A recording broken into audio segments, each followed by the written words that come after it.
Hello everyone, my name is Robert Wilken and I will be discussing a study I conducted alongside Elena Stimmer and David Bürgin on purchasing behavior of romantic partners. This is an interesting topic. In our lives, many purchases are not made alone. We make consumption decisions with friends, family or loved ones around us who select goods together. However, it's often difficult to realize how these buying decisions in social relationships actually affect consumer behavior.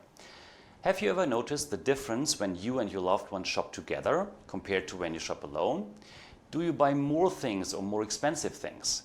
From a retailer's perspective, we thus ask the question, should retailers encourage couples to shop together? Well, shopping together is a complex situation.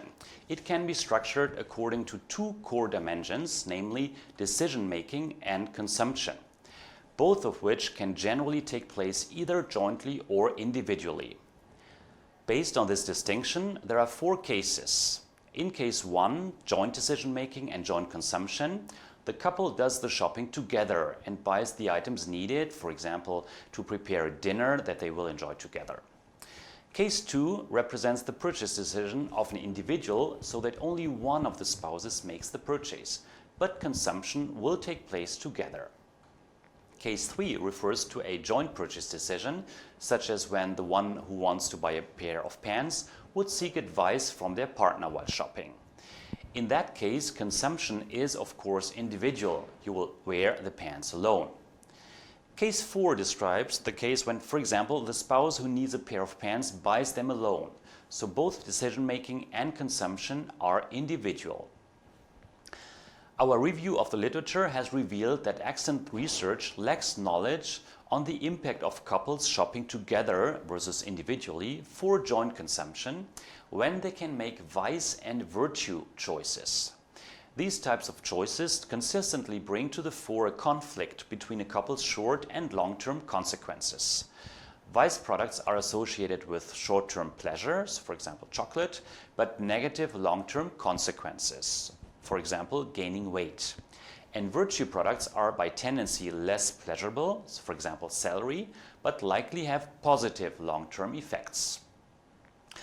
Also, existing studies have not looked at managerially relevant outcome measures for retailers, such as the prices consumers are actually willing to pay for various products or the number of items selected. To explore this focus, we conducted two studies.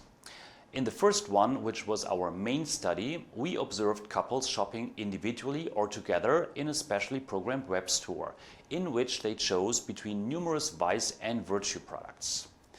These products were also distinguished according to whether or not they had an organic label.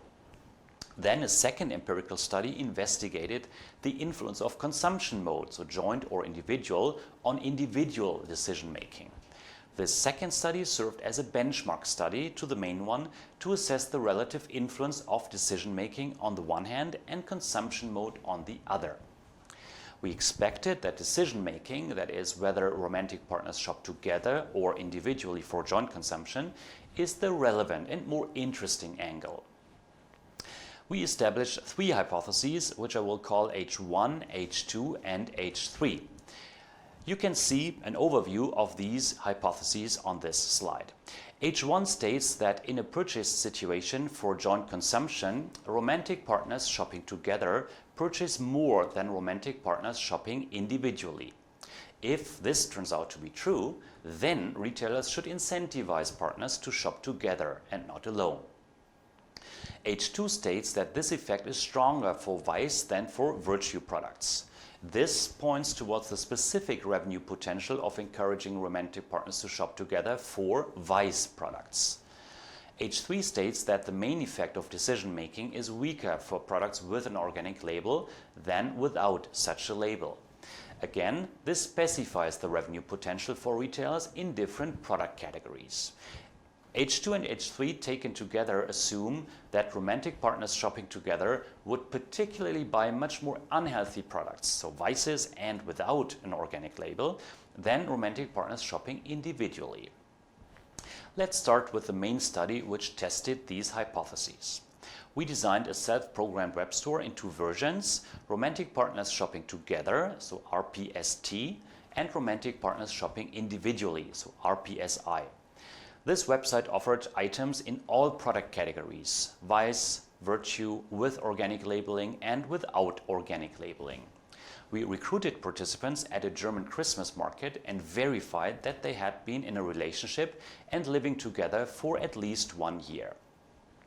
We then randomly assigned them to one of the two groups, so RPST or RPSI. Participants were asked to shop for products that they and their partners would usually buy for joint consumption during the Christmas season. Those assigned to the RPST group were allowed to share the shopping cart with their partner and discuss it, while the other group had to make decisions independently from each other. All participants stated for all selected products their combined or individual willingness to pay, and also answered additional questions, for example, about their general consumption habits, attitudes towards sustainability, and demographics.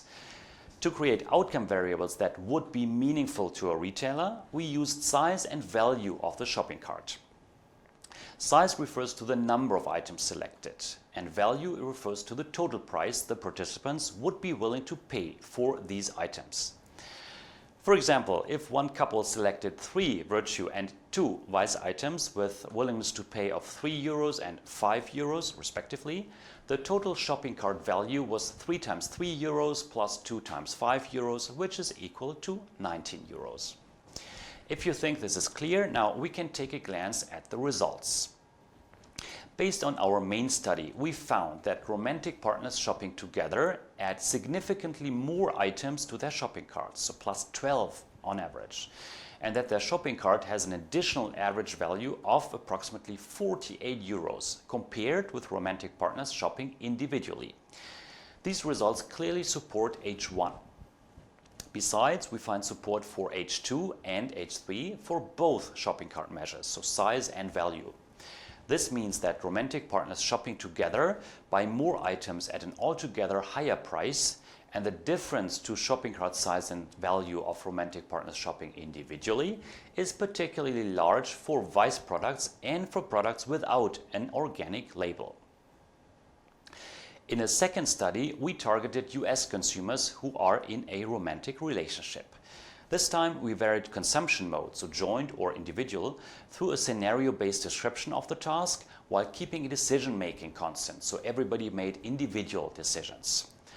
Participants were asked to imagine a scenario where they were selecting products from a range of 20 items, which included both vice and virtue products, each available with organic labeling or as a regular variant. They were asked to indicate which products they would buy and in what quantity, and the survey concluded with measures from the main study. The results tell us that the consumption mode, that is, whether the items are purchased for individual or joint consumption, has no influence on the purchase decision, neither in terms of quantity of items selected, nor in terms of shopping cart value. This means that looking at decision making and not the consumption scenario is the more relevant perspective to understand the buying behavior of romantic partners. Okay, let's see what these findings mean for retailers. First, back to the original question. Should retailers encourage couples to shop together? Now we have the answer. It is a clear yes. Retailers should incentivize couples to shop together rather than individually for joint consumption. This would lead to bigger shopping carts in size and value for the retailer. Second, retailers could implement measures such as customer loyalty programs and marketing campaigns to encourage for joint decision-making when joint consumption is the goal. For example, web shops should allow for more interaction between partners and allow for joint decisions. The resulting effect would be the one we observed in our main study. Third, retailers need to keep in mind that the effectiveness of these measures depends on the product category, with vice products being most effective when advertised to couples. Finally, the context of joint consumption is important for retailers to benefit from these recommended actions, which applies to industries where joint consumption is more common. This applies, for example, to household appliances, food, vacations, so accommodation or activities, restaurants, car manufacturers and insurances, among others. I really hope you enjoyed this video and learned something new. If you want to read the complete research paper, the link will be in the description below, so you can also access other research projects I have collaborated in through that same link. Thank you very much for watching.